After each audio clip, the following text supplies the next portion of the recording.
We're keeping Christmas small this year, Mom, just immediate family. I held the phone against my ear, trying to make sense of his words. Immediate family.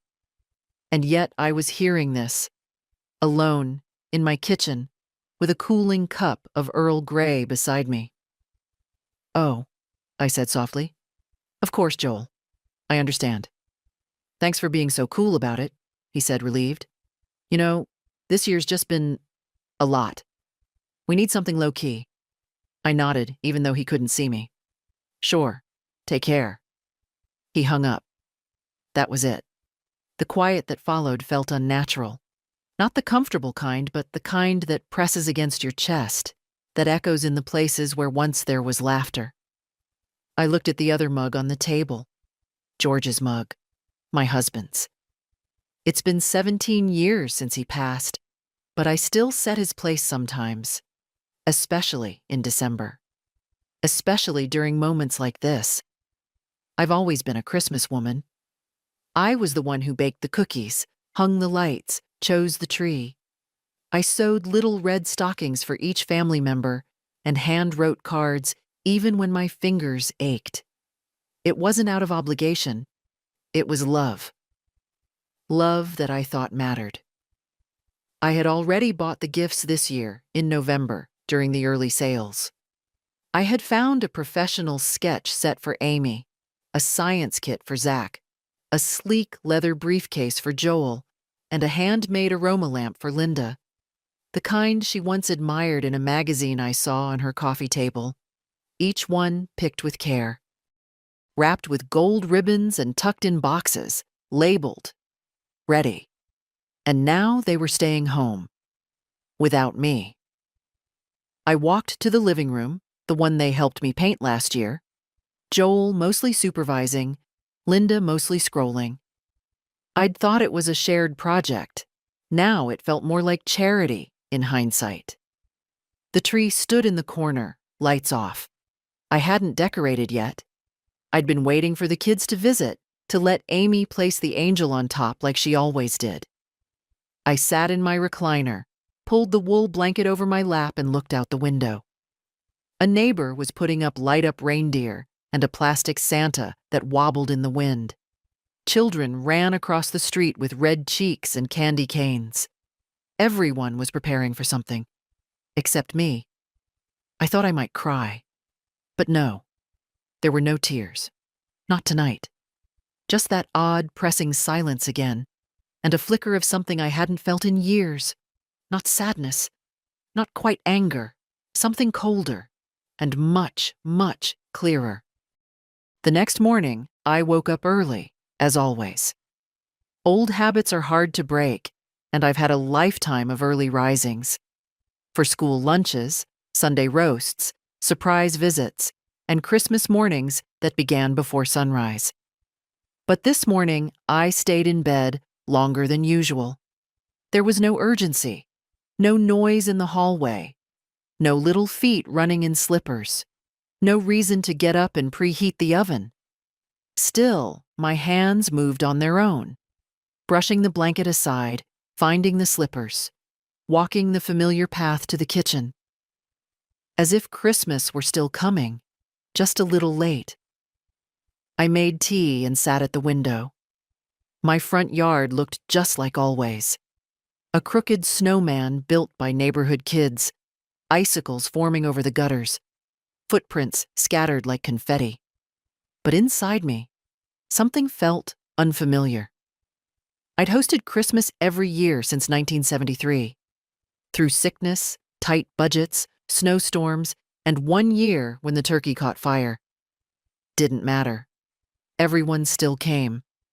Even if they were late, even if they forgot to bring dessert, even if they didn't help clean up. They came. And now I wasn't even asked. I thought about how it used to be.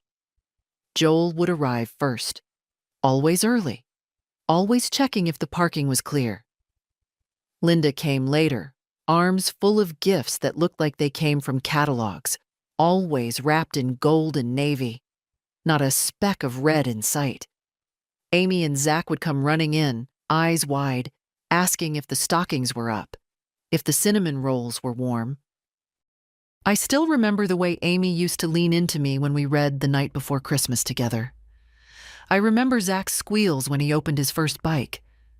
But those memories felt distant now, like someone else's family, like a movie I'd once watched and forgotten. The house was too quiet. Even the refrigerator's hum seemed louder. I glanced at the hallway. The guest room door was closed. The same guest room Joel had insisted I keep ready. In case we want to stay over sometime, Mom. They never stayed. They barely sat. It hit me all at once how the visits had become shorter each year. At first, they'd spend full days, then it was lunch, then just dropping by, then not at all. The last few Christmases, I was the one driving across town. I'd sit politely in their pristine kitchen, hand over my carefully chosen gifts, and watch as they unwrapped them without really seeing them. Linda always smiled, always said thank you, but her eyes were elsewhere. Joel checked his phone between bites. Amy and Zach were glued to their screens. One year, I made an old family recipe, meat pies my mother used to bake. Linda took a single bite and said, "Oh, that's very traditional." She didn't finish it. I told myself it was fine, that times were changing, that kids didn't understand home-cooked meals or hand-knit scarves. But now I saw it for what it was. Distance. Not physical, emotional. Calculated. I stood up slowly and walked to the sideboard. There, tucked in a drawer, were all the photos from past Christmases. Dozens of them. Joel in a paper crown, Amy opening gifts in her pajamas, George carving turkey with his crooked smile. I flipped through them, one by one. Then I noticed something. In every photo, I was standing in the background, holding the tray, carrying the plates, cleaning in the corner, smiling, always smiling, but never seated. Never really seen. I closed the album and slid it back into the drawer. My hands lingered on the wood for a moment before I turned away. Traditions. That's what I thought I'd built. But maybe I was the only one who remembered them. The guest room in Joel and Linda's house was painted a soft gray with white curtains and a framed quote over the bed. "Family is everything." I remember standing in that room the first time Linda showed it to me. She'd flung the door open proudly and said, "And here's your little corner, Evelyn, for sleepovers or long visits. We wanted you to feel welcome." I smiled then, genuinely touched. I even brought over a pair of house slippers and an extra toothbrush the next week. I folded my nightgown into the dresser drawer, just in case. That was 2 years ago. I've never slept there. Never even sat on the bed. I noticed after a while that whenever I visited, the room was always full of something else. Holiday decorations, unopened boxes, Joel's golf clubs. One time, it was their new exercise bike. "Just temporary," Linda had said, brushing it off with a smile. It didn't feel temporary. I stopped bringing my overnight bag. They live in a house I helped them buy.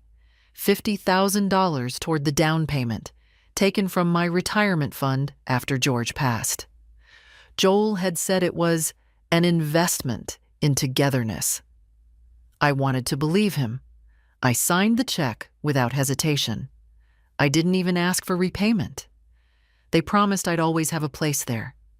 And yet, this Christmas, I wasn't invited. I sat at my kitchen table, looking at the Christmas card I'd received from them last week. It had a photo of the 4 of them in matching pajamas in front of a fireplace. Not mine. Linda's calligraphy said, "Wishing you a warm and joyful holiday season." No invitation. No mention of dinner. Just warm wishes from afar. I flipped it over. Blank on the back. I thought about the first house Joel and Linda bought. It was smaller, older, closer to my neighborhood. Back then, Linda would ask for my help. Choosing curtains, organizing the pantry, minding the kids. She seemed to appreciate me. But over time, things shifted. Linda's smiles became tighter, her compliments more polite, her requests fewer. I once overheard her on the phone saying, "My mother-in-law means well. She just doesn't really fit in with our circle." That was 2 Christmases ago. She hadn't meant for me to hear it. But I did. I never mentioned it. Now I wish I had. They talk about inclusion, about family values. They buy books on mindfulness and donate to holiday charities. But they can't make room at their own table for the woman who kept their lights on more than once. I'm not naive. I know Linda has always found me quaint, too simple, too baking soda for cleaning and not enough essential oils. I don't belong in their curated version of life. Still, it hurts. I stood, walked down the hall, and opened my own guest room door. It's nothing special. Just a twin bed with a crocheted blanket and a tiny lamp George wired himself. But I've hosted so many people there over the years. Friends, neighbors, even Joel once when he fought with Linda and needed space for the night. It smells like lavender and old wood and something warm I can't quite name. I sat on the edge of the bed and folded my hands. They built a room for me that they never intended me to use. But here, in my own home, every room has memory. Real ones. Messy ones. Full of noise and food and accidental love. And maybe that's the difference. Maybe they built a house, but I built a home. I told myself I wasn't going to do it this year. No shopping, no wrapping, no digging through flyers for the best deals. Not after that call. But old habits don't die quietly.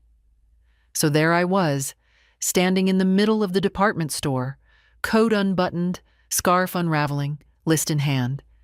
The same store I visited every December for nearly 50 years. The same soft carols playing overhead.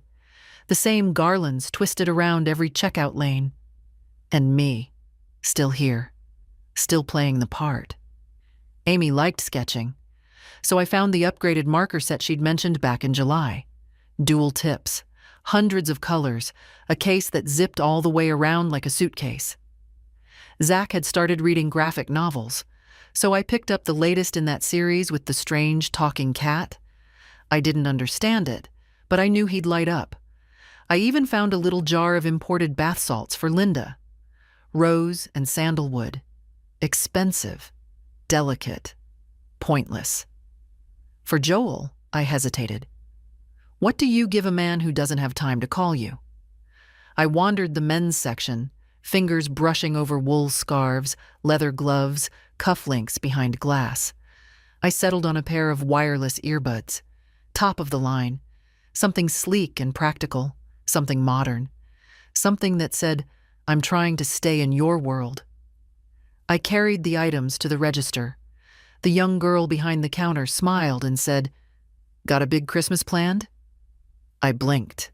For a moment, I wasn't sure how to answer. "No," I said, finally. "Just keeping it small." She nodded, not noticing the pause. "Everyone's scaling back this year. Family's enough, right?" I didn't reply. On the way home, the weight of the bags felt heavier than usual. I used to feel proud walking back with my arms full. Proof of love, preparation, care. Now they just felt like burdens. Proof of something I wasn't ready to name.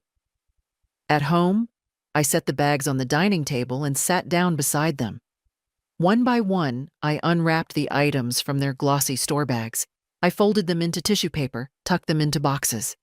I tied each one with ribbon.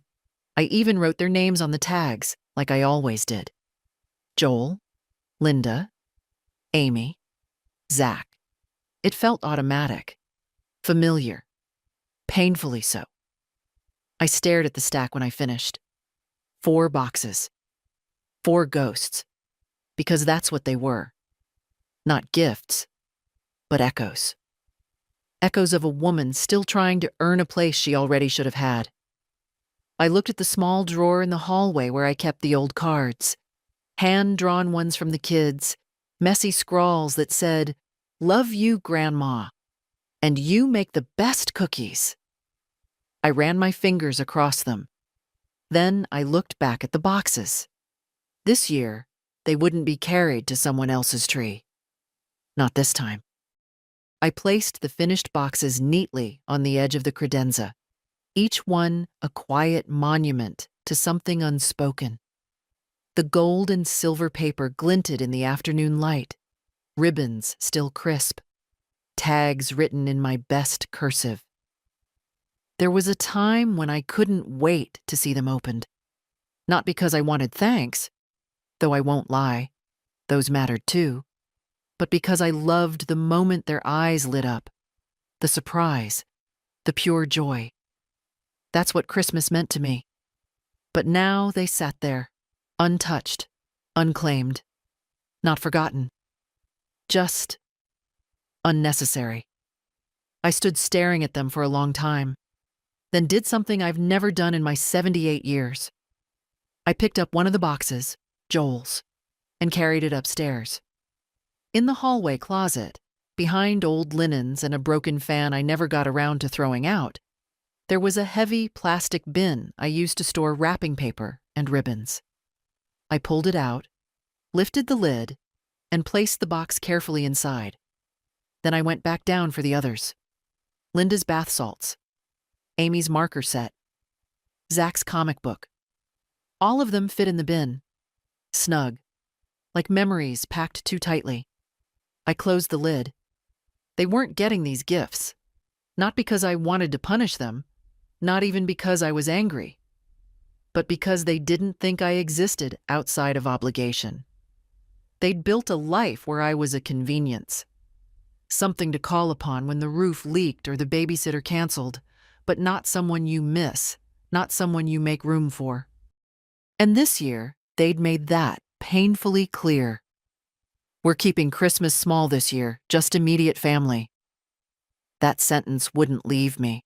Not the words, exactly, but the way he'd said them, casual, rehearsed, as if he'd been preparing it, as if he knew I might be hurt, but hoped that saying it kindly would somehow make it fine.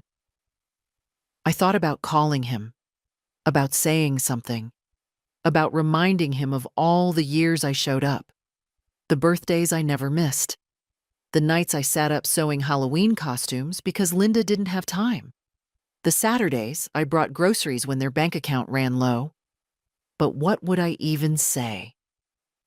Hi, I just wanted to let you know I exist. No, I wouldn't call. Instead, I walked to the living room, pulled the old wool throw over my knees, and sat with a cup of tea that had long gone cold. Across the room, the Christmas tree stood undecorated. I'd been saving that for when the kids visited, for Amy's touch with the ornaments, for Zach's habit of hanging everything too low, for Joel's inevitable teasing. "Mom, this tree's as short as you are." But there wouldn't be any visits, not this year, so the tree would stay bare. Maybe that was better anyway. I took a sip of the cold tea and let the silence fill the space where joy used to live. There was no sadness, not really. It was something else, a settling, like dust after the wind. Every year, without fail, there was a card. Sometimes late, sometimes smudged, but always there. A folded square with glitter that stuck to your fingers, a scripted "Merry Christmas, Mom" across the front, and something scribbled inside. Even when the words were impersonal, "Hope you're well, love, Joel and family," I kept them. I have a drawer full of them, tucked beneath old bills and recipe clippings. This year, the mailbox stayed empty. Well, not completely. The usual flyers came, all bold letters and discounts. 40% off turkey roasts, Last-minute stocking stuffers. A local politician sent a folded sheet with a photo of his smiling family in matching sweaters. I stood at the counter sorting through it, half expecting something to slip out. An envelope addressed in Linda's neat handwriting, or one of Amy's sticker-covered creations. But there was nothing. I turned the stack over, checked again. Just junk. I looked at the calendar. December 22nd. Too late for postal delays. Too soon to pretend they hadn't simply forgotten or ignored. I carried the stack to the recycling bin and stood with my hand over the lid. Then I paused, pulled out the card from the councilman, and ripped it down the center. It wasn't his fault, of course, but something in me needed the sound, that soft tearing of paper that felt like acknowledgement, like proof that something, somewhere, had snapped. The worst part wasn't the silence. I've lived with silence. I sleep in it. I wake up to it. No, the worst part was the clarity. They hadn't forgotten the card. They had decided it wasn't needed. I made a sandwich I didn't want and sat down at the kitchen table. The tree still stood undecorated in the corner of the living room. The smell of pine barely clung to the air anymore. I took a bite of the sandwich and stared at the wall. A faded painting of a barn in winter hung there. George had found it at a garage sale 30 years ago. He used to say it reminded him of his grandfather's land, though he'd never actually been there. "I just know," he said once, "that it felt like this." That's what memory does. It fills in the blanks, makes you believe in something solid that maybe never was. I'd been filling in blanks for years, giving Joel the benefit of the doubt, telling myself Linda meant well, believing the kids were just shy, just busy, just teenagers. But a forgotten card says more than 1,000 explanations. It says, "You weren't even a thought." I looked out the window. The neighbor's inflatable Santa had collapsed sideways during the night. It lay slumped against the snow, face pressed into the lawn. I thought, absurdly, same. I set my sandwich down, half eaten, and got up. In the hall closet, I pulled out the old photo box, not the albums. Those were curated. This one was different. It held the unchosen moments, stray snapshots, blurry images, pictures that never made it to frames. I sifted through them, fingers grazing corners, pausing when I reached one from 1996. Joel holding baby Amy in a ridiculous red onesie, both of them laughing at something off camera. I had taken that photo. I remember it clearly. They'd been staying with me for a week that Christmas, Joel between jobs, money tight. I cooked every day, watched Amy so they could rest. We wrapped secondhand toys together and made them feel like treasures. No one remembers that now. I set the photo aside. Then another. Joel at 16, standing beside the first car I helped him buy. I co-signed the loan when George said we couldn't afford it. I made the payments when Joel forgot. That car was wrecked within the year. Then the wedding photo. I paid for the cake. Then the hospital photo. I stayed with Amy for 3 nights when Linda had Zach. Slept on a plastic chair. Brought her warm socks. I sat there for a long time, holding those pieces. I didn't need a card to remind me who I had been. But maybe they did. The house always smelled like cinnamon by the 23rd. It was tradition. Sugar cookies, snickerdoodles, peanut butter with the Hershey's Kiss pressed right in the middle. Amy used to help roll the dough when she was little, her fingers too small to hold the cutter straight. Zach would sneak raw batter when he thought I wasn't looking. Joel pretended to scold them, but always stole the most once they were baked. Even last year, though they only stayed for coffee, I had the tins ready, labeled, packed. One for each of them. Linda always said, "Oh, Evelyn, you shouldn't have," but she took them all the same. This year, I told myself I wouldn't bother. But my hands reached for the mixing bowls anyway. I worked in silence, sleeves rolled up, radio off. My hands knew the rhythm, even if my heart didn't. Butter creamed with sugar, eggs cracked neatly into the bowl. The sound of the mixer was comforting, mechanical, predictable, unlike people.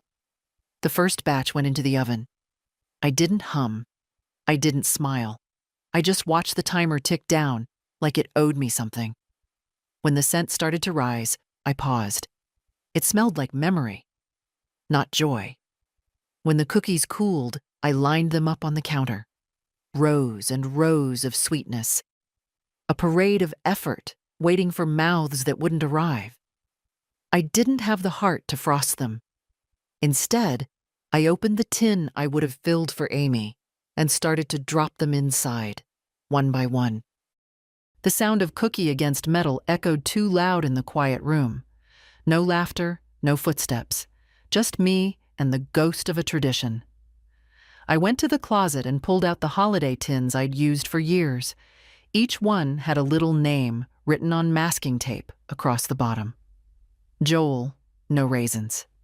Linda, shortbread only. Zach, extra sprinkles. I read each label like a tombstone. Then I peeled them off. The tape came off clean, like it had been waiting to let go.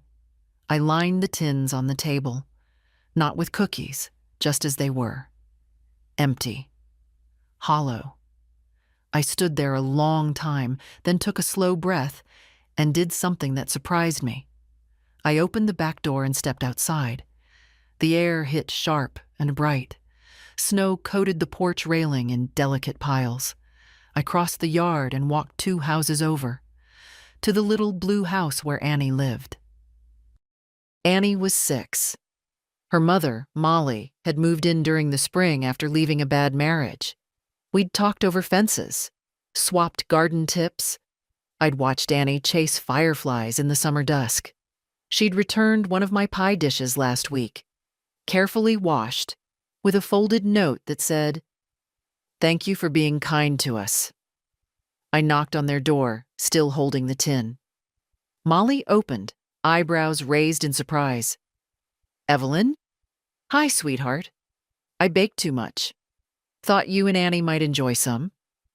Her face softened. "That's very sweet of you. Annie's just in the back, watching those old claymation specials." I smiled, and something warm cracked through the cold shell around my chest. "I used to make these for my grandkids," I said simply. Molly hesitated, then stepped aside. "Come in, if you want." I didn't expect that, but I stepped inside. The house smelled like vanilla candles and popcorn. Cozy. Lived in. A little cluttered. Annie looked up from the couch and waved. "Hi, Miss Evelyn." "Hi, sweetheart." She rushed over, already peeking into the tin. "Oh, did you make snickerdoodles again?" "I did," I said, smiling despite myself. "Just for you." She grinned, already reaching for one. Molly caught my eye and said softly, "You don't have to be alone, you know." I blinked, then shook my head, just once. "I think I've been alone longer than I realized." She didn't argue, she just nodded, like someone who understood more than she let on. I stayed for 10 minutes, maybe 15. Long enough to see Annie's eyes light up.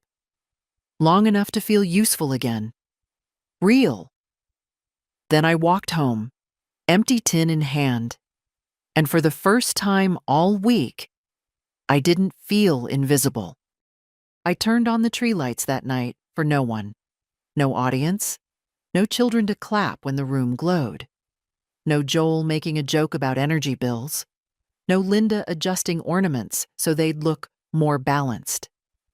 Just me, standing barefoot on the living room rug, watching colored lights blink in slow, steady rhythm. The tree was smaller than the ones we used to have. Easier to carry, easier to set up. I'd dragged it in myself the week after Thanksgiving. Still full of hope then, still believing they'd come. I hadn't decorated it. I had saved that for Amy and Zach, like always. Zach liked the garish ones, candy canes and felt Santas with googly eyes. Amy preferred the delicate glass balls I let her hang higher, where her brother couldn't reach. But now it was Christmas Eve, and the branches were still bare. The only thing on the tree was light. And I think that's what made it beautiful. It didn't pretend to be full. I sat on the sofa across from it and stared, the glow softening the sharp edges of the room. I could see the reflection of the lights in the window. 2 trees now, one inside, one ghosting the glass. George used to say a tree should tell a story. Ours always did. Not a perfect one. We didn't color coordinate or buy new ornaments every year. We used what we had: popsicle stick stars, paper angels yellowed with time, a crocheted snowflake I never quite finished. He'd lift Joel up when he was small to place the topper. Later, Joel would lift Amy. It was always a family moment, a ritual. I didn't know then it was something you could lose. I looked at the box of ornaments still sitting unopened by the fireplace. I thought, briefly, of pulling them out, of finishing what we always started. But it didn't feel right anymore. Not because I was angry, because it would have been pretending. Pretending this was still a house waiting for someone. Pretending they might walk through the door, cheeks flushed, arms full of gifts, saying, "Sorry we're late, Mom." They weren't coming. And this tree didn't need anything else. It wasn't empty. It was honest. I poured a small glass of brandy, the bottle I kept in the back of the pantry for special occasions, though I hadn't opened it since George passed, and toasted the tree. "To quiet truths," I whispered. The glass clinked against itself. Then I stood and walked to the mantel. There, among old photos and knickknacks, was the framed picture of George and me on our last Christmas together. He wore that ugly green sweater Amy had picked out. I wore a Santa brooch he always said made me look dangerously festive. We looked tired, but we were smiling. I touched the frame gently. "If you were here," I said quietly, "I wouldn't have to explain why this hurts." He always saw things before I did. He was the first to notice Joel pulling away, to hear the silence beneath Linda's politeness, to catch the flickers of disinterest in Amy's eyes. "Don't chase them," he once told me. "Let them come to you." But I did chase. I kept calling, giving, forgiving. I thought that's what mothers do. Maybe it is. But there comes a day when you look at a bare tree and realize it's still standing, even without the ornaments, even without the noise. I turned off the overhead lights and sat down again. The tree glowed quietly, and for the first time this season, so did I. It was almost dusk on Christmas Eve when I heard the knock. Not loud, hesitant, like whoever it was hadn't made up their mind about being there. I wasn't expecting anyone. Certainly not family. I paused in the hallway, uncertain. A small part of me hoped, absurdly, that it was Joel, that he'd come with some apology, some warm excuse, a peace offering of words too late but still welcome. But when I opened the door, it wasn't Joel. It was Annie, the neighbor's daughter. 6 years old, bundled in a purple puffer jacket with one mitten missing. She was holding a pie dish in both hands, wobbling slightly under its weight. "Hi, Miss Evelyn," she said. "Mom said to bring this back." I blinked. The dish I'd sent over with cookies days ago. I'd forgotten all about it. "Thank you, sweetheart," I said, reaching for it. "Did you have a nice Christmas Eve?" She nodded. "We made lasagna and watched a movie where a dog saves Santa. I liked it. There were a lot of snow explosions." I smiled, picturing it. Sounds exciting. She hesitated, glancing behind her toward the street, where Molly's car idled. The headlights glowed through the light snowfall. Then Annie looked back at me, her voice smaller now. Mom said I could ask if you wanted to come over for cocoa. I felt something catch in my throat. Cocoa. Not an invitation wrapped in pity. Just cocoa. Simple. Warm. A door not closing. I looked past her to Molly, who lifted a hand in a gentle wave, her expression open but not pushing. Just an offer. Just grace. I think I'll stay in tonight, I said softly, touching Annie's arm. But thank you, love. That means a lot.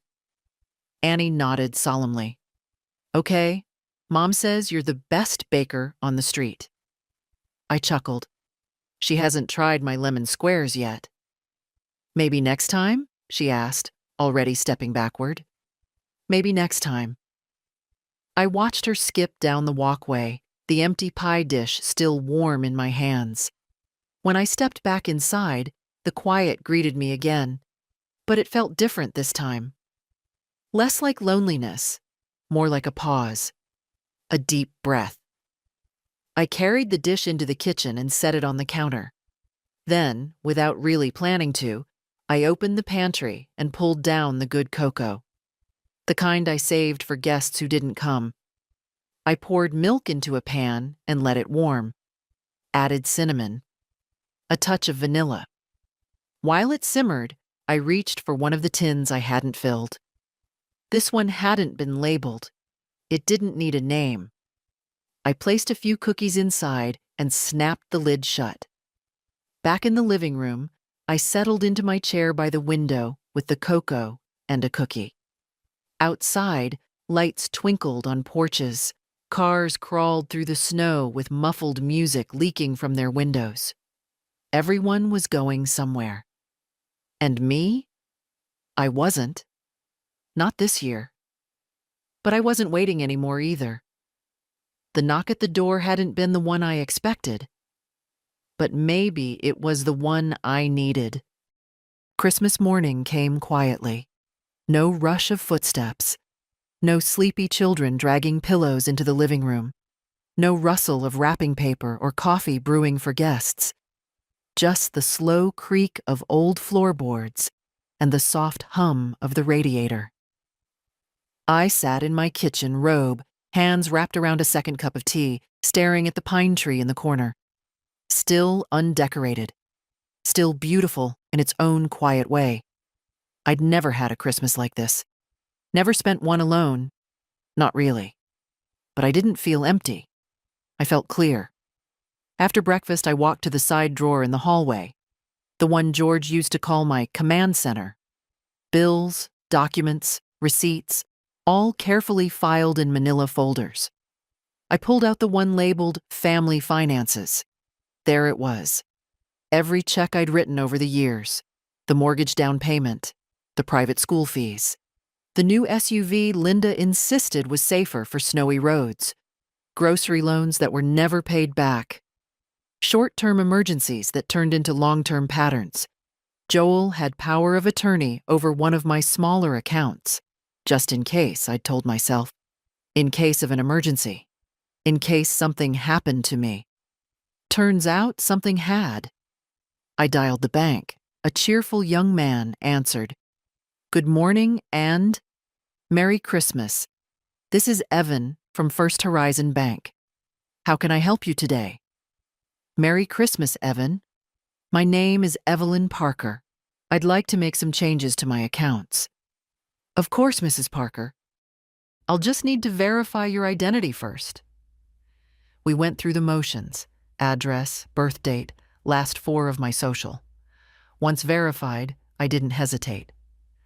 I want to cancel all automatic payments and scheduled transfers associated with my son, Joel Parker, or any accounts bearing his name or access. There was a pause on the line. I imagined Evan blinking at his screen. Understood, Mrs. Parker. I do see some active links. Would you like me to deactivate the power of attorney as well? Yes, I said. Effective immediately. Another pause. Then typing. It's done. You'll need to come in after the holiday to sign the final revocation paperwork, but the access has been temporarily suspended. Thank you. Is there anything else I can assist you with?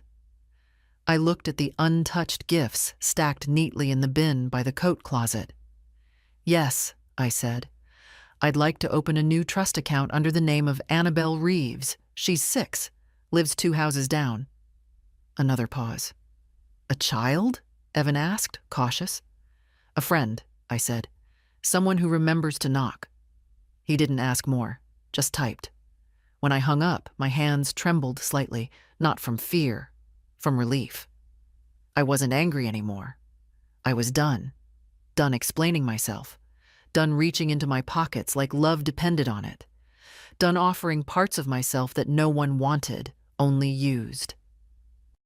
That afternoon, I wrapped one of the cookie tins in brown paper, tied it with twine, and wrote on the top, "For Annie. Merry Christmas from your neighbor." I walked it over quietly, left it on their porch, and stepped away before the door could open. Back home, I stood at the window and watched the street. Joel wasn't coming. No one from that house was. And for the first time, I didn't hope otherwise. Because no isn't just the absence of a yes. It's a decision. It's a boundary. It's the beginning of something new. The gifts stayed in the bin by the coat closet, untouched. I didn't plan to move them again. I liked them where they were, neatly stacked and sealed, not as offerings, but as reminders of who I'd been, of what I'd stopped being. I opened my notebook, the plain one I kept for grocery lists and reminders, and tore out a blank page. Then, slowly, I began to write. Not a letter, not even a list, just names. Names of people who had shown up, not out of obligation but out of kindness. Molly, Annie, my old friend Cora from church, who still called every month without fail. My late neighbor Stanley's daughter, who always asked if I needed help shoveling after snow. These were the ones I'd overlooked, lost in my focus on a family that only saw me when it was convenient. I closed the notebook, folded the paper once, and placed it in the cookie tin that was meant for Joel. I'd use that list as my new address book. It was time to reassign my heart. Later that evening, I pulled out my best sweater, navy wool, hand-knit years ago. George always said it brought out my eyes. I wore it now, not for anyone else, but because it felt like armor. Then I lit a candle in the window, not for them to find their way home, but to remind myself I was still here, still warm, still standing. I spent the rest of the night writing cards, not the kind you buy in bulk with scripted messages, but blank ones, simple cream with thick envelopes. I wrote 3.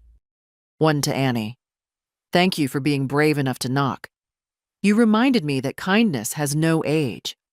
1 to Molly. Your warmth reached further than you know. You made space for someone most people overlook. 1 to myself. That one took the longest. Evelyn. You forgot for a while who you were, but you remembered just in time. You are not less because they don't see you. You are not invisible because they look away. You are whole and strong and worthy of more than quiet dismissal. Keep going. I sealed it, placed it on my bedside table, and went to sleep with something I hadn't felt in a long time. Resolve.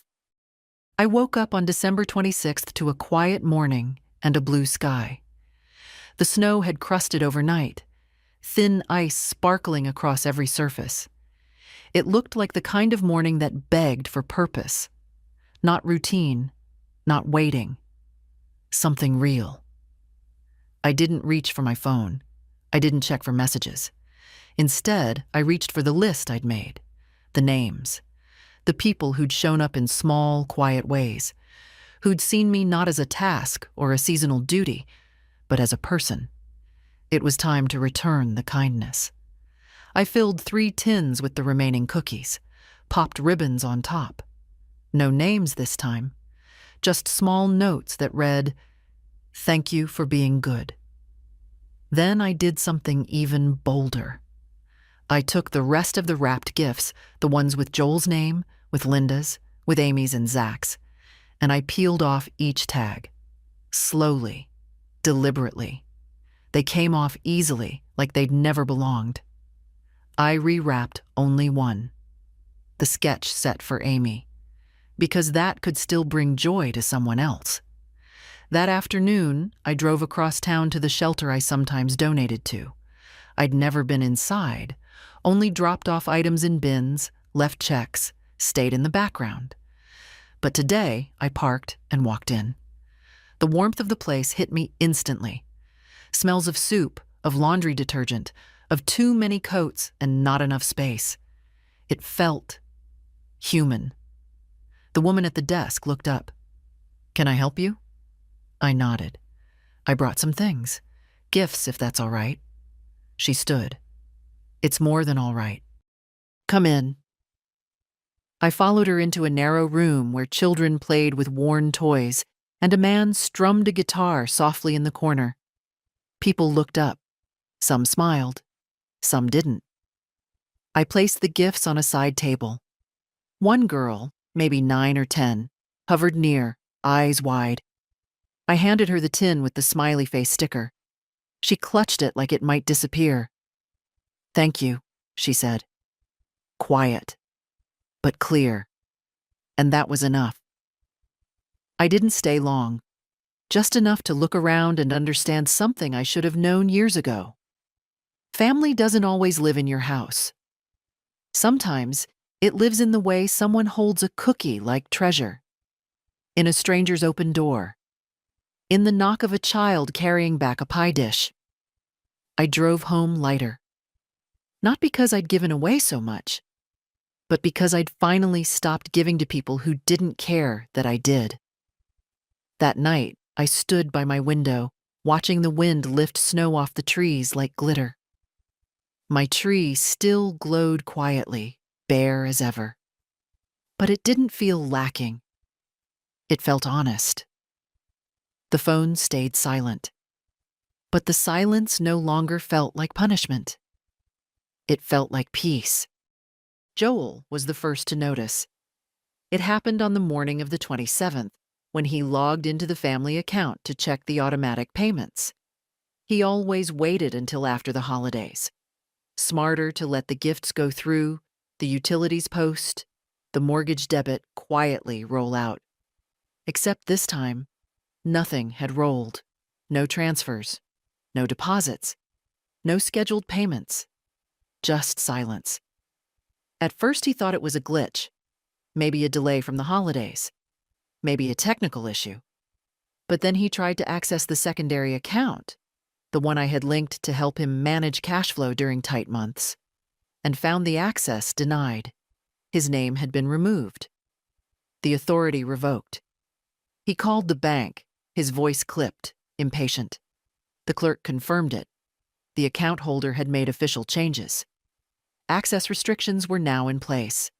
A revocation form was pending signature. "Who?" Joel asked, though he already knew. "Mrs. Evelyn Parker," the voice on the other end said.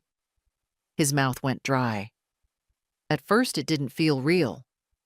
He sat in the home office, blinking at the screen, half expecting it to refresh with different information. Then he picked up his phone and called me. I didn't answer, so he texted. "Joel, hey Mom, I think there's been some sort of banking error. Can you call me when you get a chance?" An hour passed. Then another. No reply. He started pacing the kitchen. Linda stood by the sink, pouring herself coffee, watching him without saying anything. Finally, he snapped. "Did you notice anything weird on Christmas?" Linda raised an eyebrow. "Besides the fact that she didn't send the usual gifts?" He turned to her. Exactly. Nothing. Not a card, not cookies, not a single thing. Linda shrugged. Maybe she's finally pulling back. I mean, you did say we wanted space. He stared at her. She kept stirring her coffee. And what about the fact that she didn't call once? He asked, voice rising. Didn't even text the kids? Linda exhaled slowly. Joel, you told her we were keeping it small. Immediate family. She is immediate family, he snapped. Linda didn't reply. At that moment, Amy walked into the kitchen. Mom? Dad? She asked. Did Grandma send presents this year? They both looked at her. No, Joel said. Not this time. Amy hesitated. I thought she always did. Linda gave her daughter a tight smile. People change, sweetheart. Maybe she's tired. Zach appeared in the doorway. But she sent cookies last year. Did she get sick or something? Joel opened his mouth to answer, but nothing came. Because the truth was, he didn't know. He hadn't called on Christmas, hadn't even checked in. And now, for the first time, something dawned on him. She hadn't forgotten them. She had chosen not to be there. He left the room, phone in hand, and dialed again. Still no answer. He opened the front closet, expecting to find the stack of gifts she usually delivered. Left by the door if she thought they were out. But there was nothing. He went out to the porch, checked the mailbox, peeked behind the potted plant where she sometimes left a tin of cookies with a little note tucked inside. Nothing. No note. No cookies. No Evelyn. Later that day, he called the bank again, asked if anything else had been changed. The clerk was polite but firm. His access was gone, and a new trust account had been opened, under someone else's name, a child's. Not Amy, not Zach. Someone he didn't know. That evening, he sat on the edge of the bed, staring at the carpet while Linda brushed her hair in the mirror. She's really done with us, he said quietly. Linda stopped brushing. She cut us off. Still, she said nothing. And that, Joel realized, was as close to a confession as he would get. The phone rang just after noon. I saw his name light up on the screen. Joel, my son. My boy who used to sleep with one foot out of the covers, who once cried because he thought he'd hurt a ladybug. The same boy who now only remembered me when something stopped working. I didn't answer. The ringing echoed through the room like a challenge. I sat in my chair by the window, hands wrapped around a warm cup of tea, watching flakes of snow drift across the road. It rang again, and again, then stopped. Then came the text. Joel, Mom, please call me. I think there's been some confusion. I just want to talk. I set the phone face down on the table. It buzzed twice more before falling silent. He didn't want to talk. He wanted to undo. Undo the silence. Undo the stillness. Undo the decision that finally said, no more. I understood his confusion. For so long I had been reliable. Not in the good sense, but in the taken-for-granted one. A pantry always stocked. A checkbook always open. A calendar always clear. But now I'd change the terms. And people don't like it when furniture starts speaking. He called again in the evening. This time, he left a voicemail. His voice was tight, measured, too polite. The tone people use when they're trying not to sound guilty. Hi, Mom. Just wanted to hear your voice. The kids were wondering why they didn't hear from you on Christmas. I told them you probably got busy, or maybe your phone was off. Anyway, give me a call when you get a minute. We missed you. He hung up without saying, love you. I didn't miss that part. I sat in the dim light of the living room, staring at the glowing tree, now slightly wilting but still holding itself with quiet dignity. The unopened gifts were still packed in the bin. I could have called him back, told him everything, that I felt erased. that his just immediate family cut like glass, that I baked cookies with my hands shaking, wondering who I was to them anymore. But I didn't owe him that. He knew. He knew the way people do when they've made a habit of ignoring pain signals. Linda hadn't called at all. Amy hadn't texted. Zach, bless him, had drawn me a picture last year. A little crayon snowman with grandma written in crooked letters. I'd saved it. But children grow the way trees do. They bend toward the light they're given. And I hadn't been their light in a long time. I was their habit. And now that habit was broken. Another voicemail came later that night. This time Joel sounded different, not polished, just tired. "Mom," he said, with a long breath. "Look, I don't know what's going on, but I hope you're okay. I know I messed up. I should have done more. Called more. I just figured—" He paused. "I just thought you'd always be there." The message ended there. Abrupt.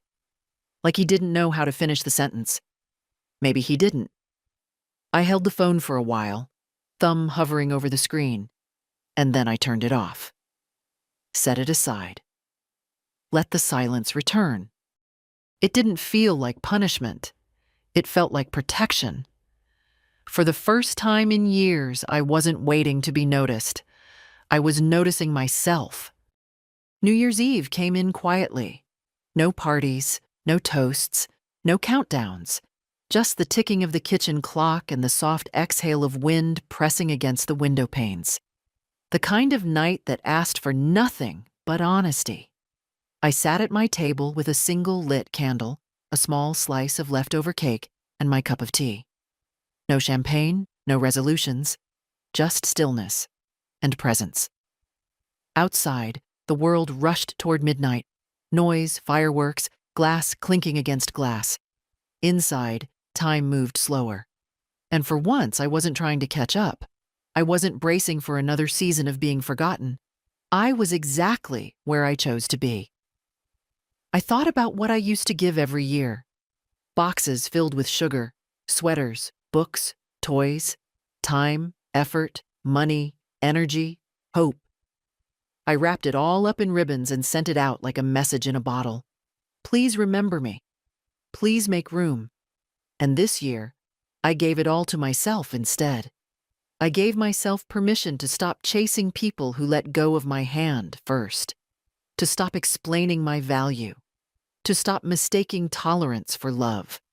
I gave myself space. I gave myself silence. I gave myself peace. And then I gave away what remained. To those who showed up without being asked, who opened their doors without performance, who accepted a tin of cookies as more than a favor. Annie drew me a picture yesterday. It's on my fridge now. A crooked house with yellow windows and Miss Evelyn written in rainbow crayon across the top. Underneath it, she wrote, "You make things feel nice." I stared at those words for a long time. Not "you bake well," not "thank you for gifts," not "you help us." You make things feel nice. Isn't that what love is supposed to be? Joel never called again after the 27th. Not on New Year's, not after. And I didn't call him. Maybe he will one day. Maybe he won't. But I'm not sitting in that silence anymore, wondering what I did wrong. I didn't do anything wrong. I gave, and gave, and gave. Until I realized I didn't have to keep proving I was worth being chosen. Because I was never the one who left. I was the one carrying the gifts up the stairs, unopened. Now, they stay where they belong, packed away, quiet, no longer begging to be loved. And me? I walk lighter. I smile more. I rest in the dignity I reclaimed. This isn't a story about revenge. It's a story about return, not of people, of self. And if you've ever sat beside an untouched dinner, stared at a phone that didn't ring, waited for a knock that never came, you already know this story. You already carry the ending in your chest. You don't need to be chosen to matter. You don't need permission to stop giving to those who won't see you. You are not a backup plan, not a seasonal accessory, not someone's convenience. You are the whole thing, the home, the light, the gift. If this story found something in you, a memory, a sigh, a strength, then share it. Not for me. For the others, still sitting with wrapped gifts and unanswered calls. Let them know they're not alone. Let them know it's never too late to choose yourself.